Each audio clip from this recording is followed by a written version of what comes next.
हिंदी में यूपीएससी की तैयारी से संबंधित प्रोग्राम्स को देखने के लिए सब्सक्राइब करें स्टडी IQ-IAS हिंदी। नमस्कार, बहुत बहुत स्वागत है आप सभी का स्टडी IQ-IAS हिंदी में। मेरा नाम है अतुल जैन।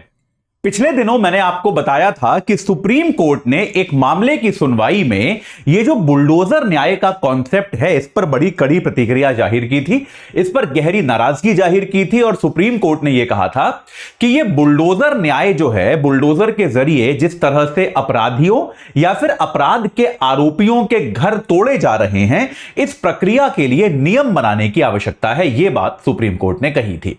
तो आज जो है इस मामले की दूसरी सुनवाई थी। यह मामला दोबारा सुना गया सुप्रीम कोर्ट में। और आज सुप्रीम कोर्ट ने क्या किया है, बुलडोजर के जरिए किसी के भी घर को तोड़े जाने पर पूरे देश में 1 अक्टूबर तक पूरी तरह से प्रतिबंध लगा दिया है।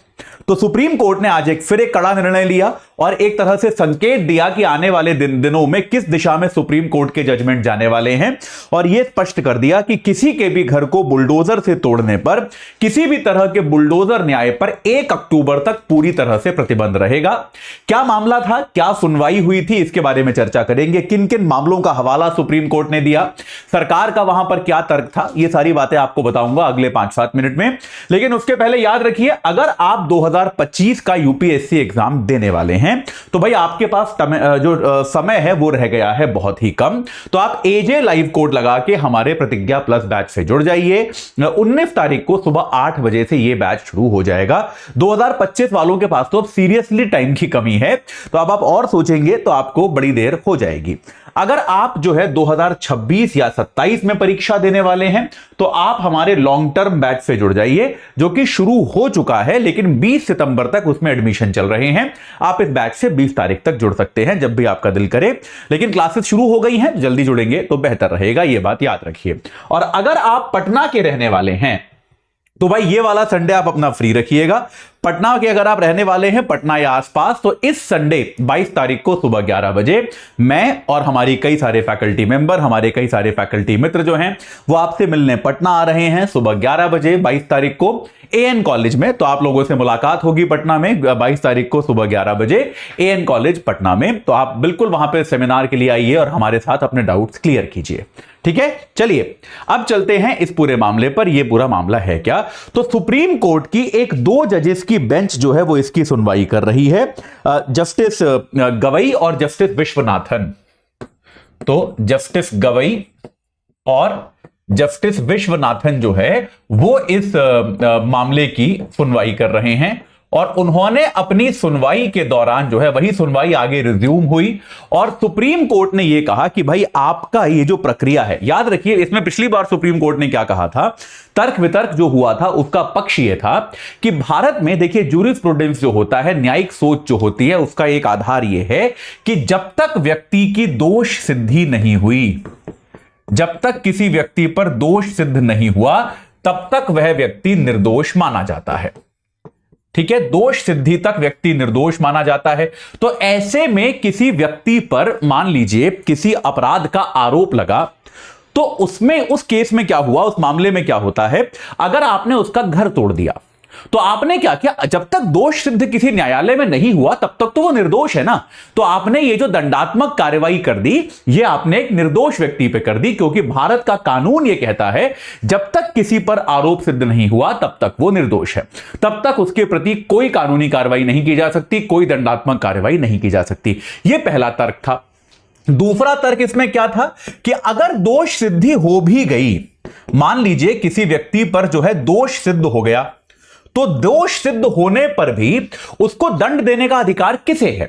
अगर किसी व्यक्ति पर जो है दोष सिद्ध हो गया, भाई मान लीजिए किसी व्यक्ति ने हत्या कर दी या चोरी कर ली या बलात्कार कर दिया या कोई भी अपराध किया, तो उस व्यक्ति को दंड देने का अधिकार भारत में किसे है, न्यायपालिका को है।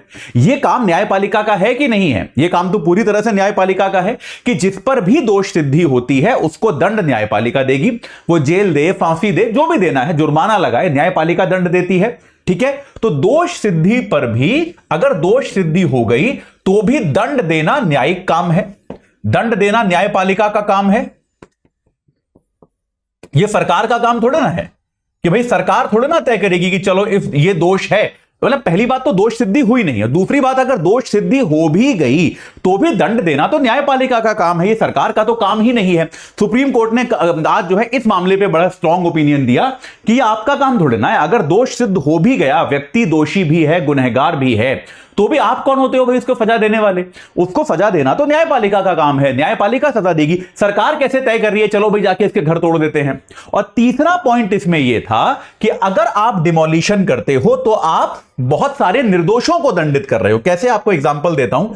सुप्रीम कोर्ट ने भी एक एग्जांपल दिया कि आप क्या करते हैं, निर्दोषों को दंडित करते हैं। जैसे राजस्थान में क्या हुआ पिछले दिनों, एक स्कूल में दो बच्चों का कुछ झगड़ा हुआ और बड़ा ही दुखद घटना था, दुखद घटनाक्रम था। उसको लेकर बड़ा सांप्रदायिक विवाद भी फैलाया गया कि एक मेरे ख्याल से 10वीं क्लास का बच्चा था, उसने एक दूसरे बच्चे को चाकू मार दिया और दूसरे बच्चे की मौत हो गई। ठीक है, दोनों बच्चे अलग अलग धर्मों से थे। इस बात को लेकर थोड़ा सांप्रदायिक विवाद भी भड़का वहां पर, कुछ जगह आग वाग लगाई गई, जो भी पूरी प्रक्रिया है। लेकिन एक अपराध था, उस बच्चे को गिरफ्तार कर लिया गया, जेल भेज दिया गया, जो भी उसका होना था हुआ। लेकिन उसके बाद अब एक बच्चे ने दूसरे बच्चे को चाकू मार दिया, इसमें माता पिता का तो कोई हाथ नहीं होगा, या है? आपको ऐसा लगता है कि माता पिता नहीं कहा होगा जा बेटा चाकू मार के आ? माता पिता ने तो नहीं सिखाया होगा। माता पिता को तो बेचारे को भनक भी नहीं होगी कि भैया हमारा बच्चा जाके किसी दूसरे बच्चे को चाकू मार देगा और गलती से ऐसे मार देगा कि वो मर जाएगा। माता पिता का तो कोई योगदान नहीं होगा। लेकिन वहां के प्रशासन ने क्या किया, अगले ही दिन माता पिता का घर तोड़ दिया। आप समझ रहे हो? अब अपराध बच्चे ने किया, उस बच्चे ने किया, बच्चे को कानूनन दंड मिलेगा। उस परिवार में तो और भी लोग हैं, माता पिता की क्या गलती है? अगर कोई भाई बहन रहता होगा तो उसकी क्या गलती है? यानी कि परिवार के एक व्यक्ति के अपराध की सजा जो है वो सब भुगत रहे हैं। आप बात समझ रहे? सारे परिवार को सजा मिली।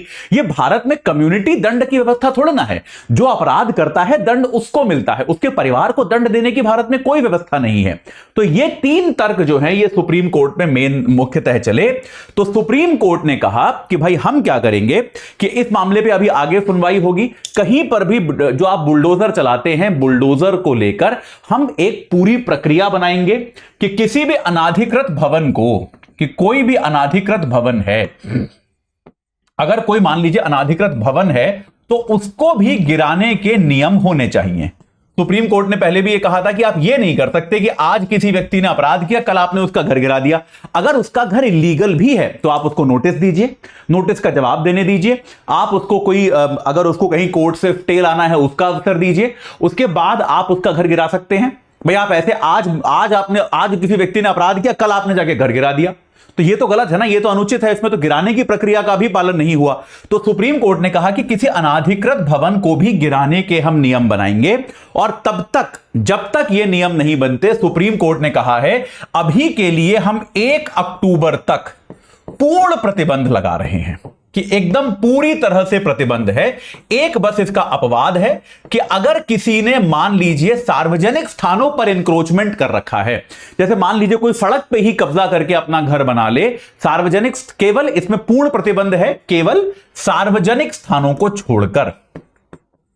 सार्वजनिक स्थानों पर अगर किसी ने इंक्रोचमेंट कर रखा है तो उन पर प्रतिबंध नहीं है, उनको तोड़ा जा सकता है। सार्वजनिक स्थानों पर कब्जे को छोड़कर बाकी हर चीज को तोड़ने पर पूरी तरह से सुप्रीम कोर्ट ने ब्लैंकेट बैन लगा दिया है 1 अक्टूबर तक। भारत सरकार की ओर से सॉलिसिटर जनरल तुषार मेहता गए थे, उन्होंने कहा कि इससे हमारी जो पहले ही प्रक्रियाएं चल रही हैं वो बाधित होंगी। सुप्रीम कोर्ट ने उनकी एक भी बात नहीं सुनी। सुप्रीम कोर्ट ने कहा कि भैया देखो, आप जो है सार्वजनिक स्थानों पर जहां कब्जा हो रहा है उसको हम वैसे अपवाद बना रहे हैं, उनको आप तोड़ सकते हैं, कोई बात नहीं, बाकी कुछ भी नहीं तोड़ने देंगे। सुप्रीम कोर्ट ने कहा हेवंस वोंट फॉल, अगर आपको 15 दिन कुछ चीजें तोड़ने को नहीं मिलेंगी तो कोई दुनिया आसमान नहीं गिर पड़ेगा आपके ऊपर। 15 दिन रुक जाओ ना, हमें पहले नियम बनाने दो, 15 दिन तक आप ऐसा कुछ भी नहीं करेंगे।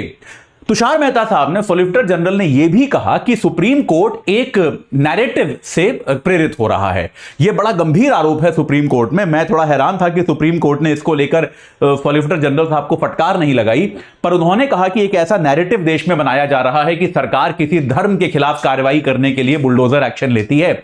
उन्होंने एग्जाम्पल दिया कि मध्य प्रदेश में हमने 70 दुकानें तोड़ी, 70 में से 50 दुकानें हिंदुओं की थी, तो ये क्यों कह रहे हैं कि हम केवल एक माइनॉरिटी की ही दुकानें तोड़ रहे हैं। सुप्रीम सुप्रीम कोर्ट ने कहा कि हम इसको सांप्रदायिक तरीके से देख भी नहीं रहे, हम तो यह भी कह रहे हैं कि अगर पूरे देश में एक भी व्यक्ति का घर या दुकान गलत तरीके से तोड़ा गया है जो कि कानून के सम्मत नहीं है, तो यह संविधान का अपमान है और यह हम नहीं होने देंगे। कितने तो 50 तोड़े गए कि 70 तोड़े गए, इससे हमें कोई मतलब नहीं है। अगर पूरे देश में एक का भी मकान या दुकान जो है वो गलत तरीके से तोड़ा गया तो वो संविधान पे हमला है जिसको बर्दाश्त नहीं किया जा सकता। और सुप्रीम कोर्ट अपने इस निर्णय पर अडिग रहा और 1 अक्टूबर तक अभी के लिए पूर्ण प्रतिबंध लगाया है इस पर। और आगे जाके सुप्रीम कोर्ट इसकी गाइडलाइन बनाएगा कि अगर किसी का आवास या किसी का मान लीजिए दुकान इत्यादि कोई व्यावसायिक भवन जो है वो तोड़ा जाएगा तो उसकी क्या प्रक्रिया होने वाली है, इसके वो गाइडलाइंस बनाएगा। ये बात सुप्रीम कोर्ट ने कही है। ठीक है, तो भाई अभी तक के लिए इतना ही है। आगे इसमें कुछ होगा नया, जो भी होगा, मामला अभी चल रहा है, जो कुछ नया होगा वो मैं आपको बताता रहूंगा। ठीक है, तो जाते जाते आपको एक बार फिर से बता देता हूं कि अगर आप पटना के हैं तो भाई पटना या आसपास के, तो 22 तारीख को सुबह 11 बजे, संडे को सुबह 11 बजे हम लोग आ रहे हैं आपसे मिलने AN कॉलेज में। जरूर आइएगा मिलने के लिए। और इसके अलावा अगर आप हमारे 2025 के एग्जाम की तैयारी कर रहे हैं UPSC के, तो 19 तारीख से P2I बैच शुरू हो रहा है प्रतिज्ञा प्लस, तुरंत जुड़ जाइए।